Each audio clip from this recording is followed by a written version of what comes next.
राजकीय विधि महाविद्यालय बूंदी में आप सभी का स्वागत है।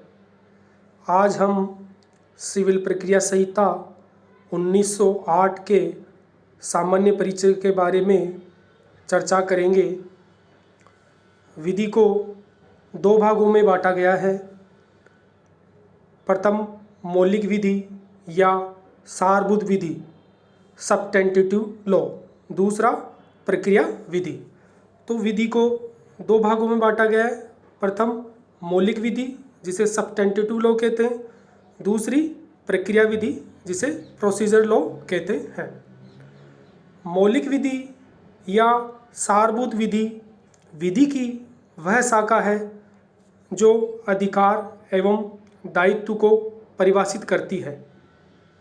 तो मौलिक विधि या सारभूत विधि विधि की वह शाखा है जो अधिकार या दायित्व को परिभाषित करती है, तथा प्रक्रिया विधि वह विधि है जो उपचारों को अवधारित करने के लिए प्रक्रिया विहित करती है।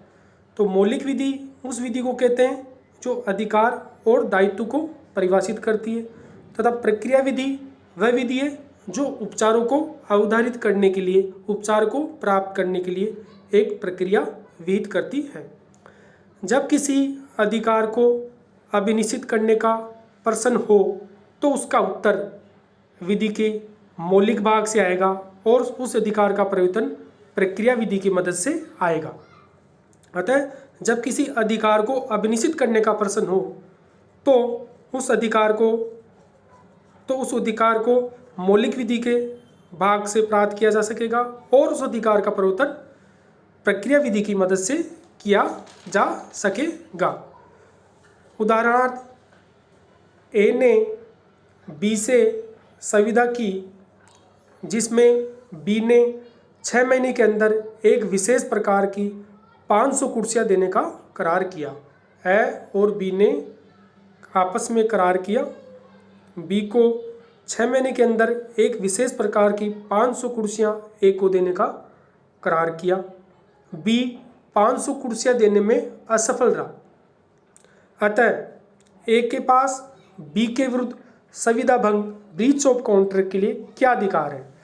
तो बी ने जो संविदा का पालन नहीं किया, अतः ए के पास बी के विरुद्ध संविदा भंग के लिए क्या अधिकार है?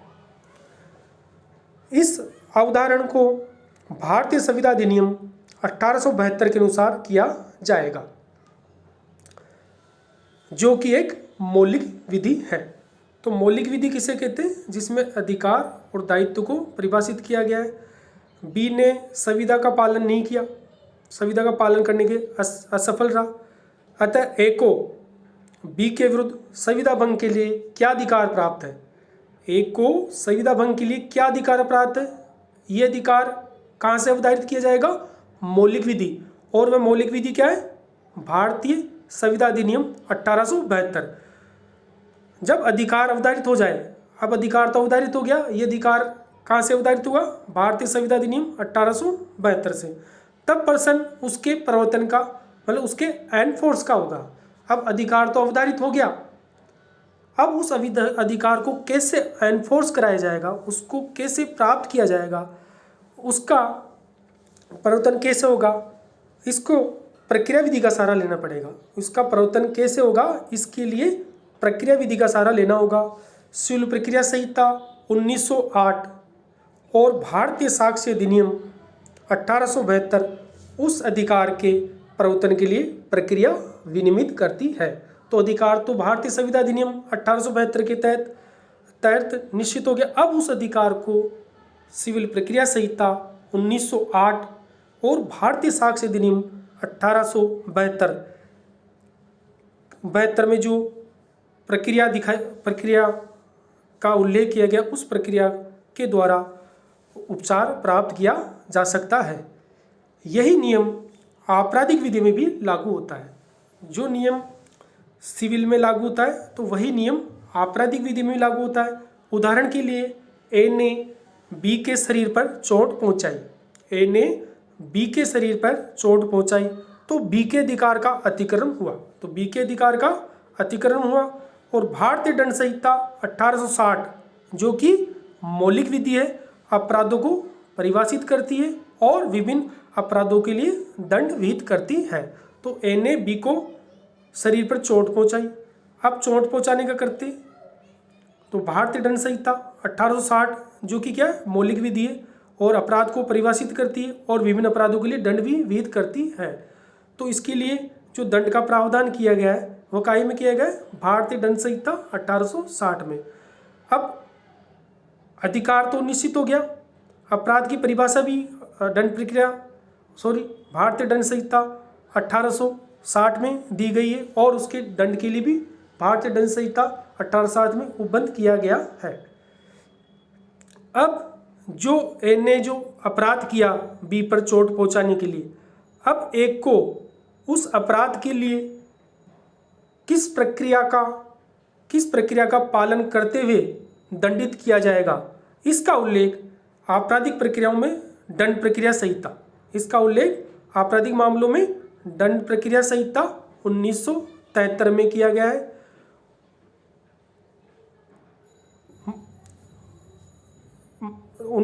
आपराधिक प्रक्रियाओं में दंड प्रक्रिया संहिता और भारतीय साक्ष्य अधिनियम में मुकदमेबाजी की प्रक्रिया को विनियमित करते हैं तथा दावा किया गया अधिकार या चाहे गया दायित्व मौलिक विधि द्वारा परिभाषित किया गया है और वह तरीका या रीति जिसके द्वारा अन्वेषण किया जाता है वह प्रक्रिया विधि द्वारा विनियमित है, जिसमें अभिविचन प्रक्रिया और सबूत आते हैं। तो भारतीय दंड संहिता एक मौलिक विधि है। इसी प्रकार भारतीय संविधा अधिनियम 1872 भी एक मौलिक विधि है। तो भारतीय संविधा अधिनियम जैसे मौलिक विधि के बारे में कहा गया है, वह विधि जिसके तहत अधिकार एवं दायित्व को परिभाषित किया गया है वह मौलिक विधि कहलाती है। तो अगर भारतीय संविधा अधिनियम के तहत कोई अधिकार उत्पन्न होता है और उस अधिकार को किस प्रकार प्राप्त किया जाएगा, तो उसका जो प्रोसीजर जो दिया गया है वह सिविल प्रक्रिया संहिता 1908 में दिया गया है। इसी प्रकार कोई आपराधिक मामलों में यदि कोई किसी व्यक्ति की हत्या कर देता है या किसी के चोट पहुंचाता है तो इसके संबंध में प्रावधान भारतीय दंड संहिता में किया गया है जो कि एक मौलिक विधि है। अब उसको हत्या के लिए या जो उसने चोट पहुंचाई उसको दंडित करने के लिए क्या प्रक्रिया अपनाई जाएगी, इसका उल्लेख दंड प्रक्रिया संहिता 1973 में किया गया है। तो विधि दो प्रकार की होगी, मौलिक विधि और प्रक्रिया विधि।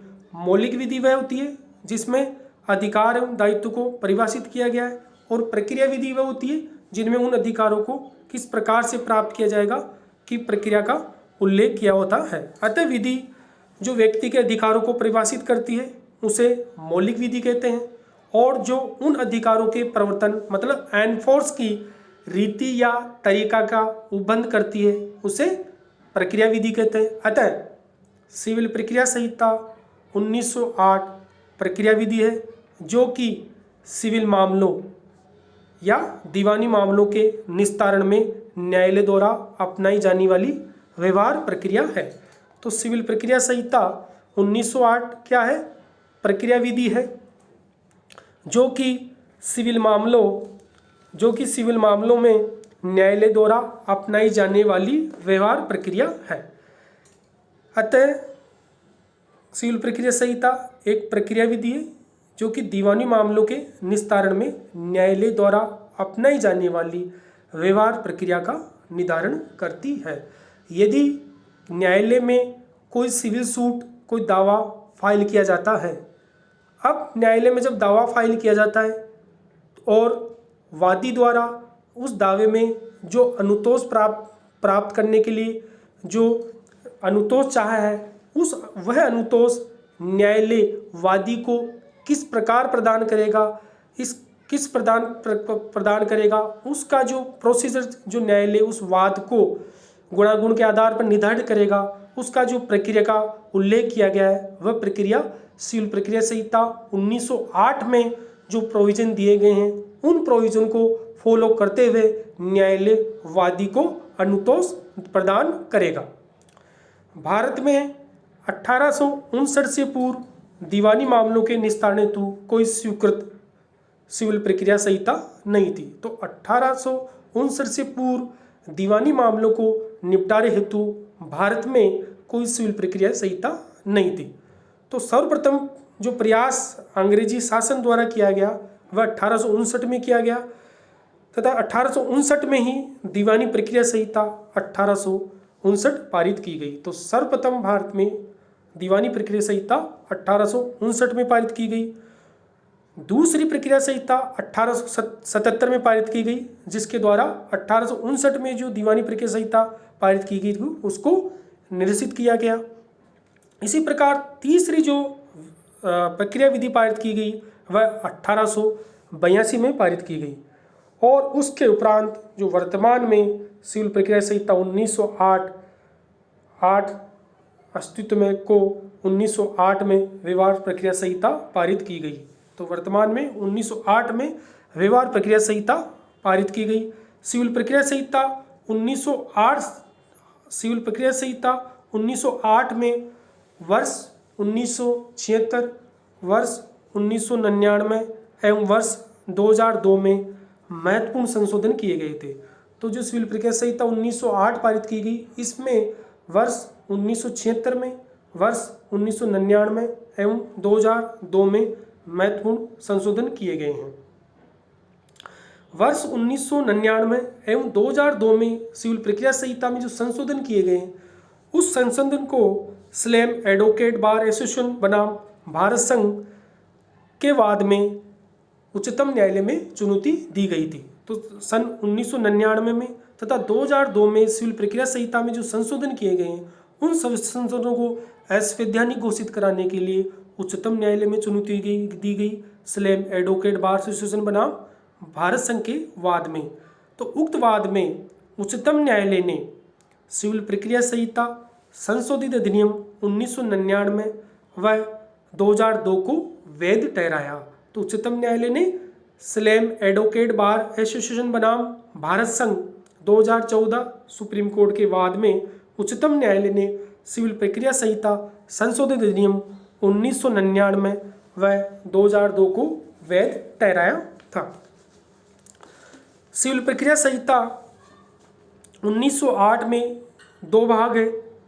प्रथम भाग में 158 धाराएं हैं तथा द्वितीय भाग में एक अनुसूची है।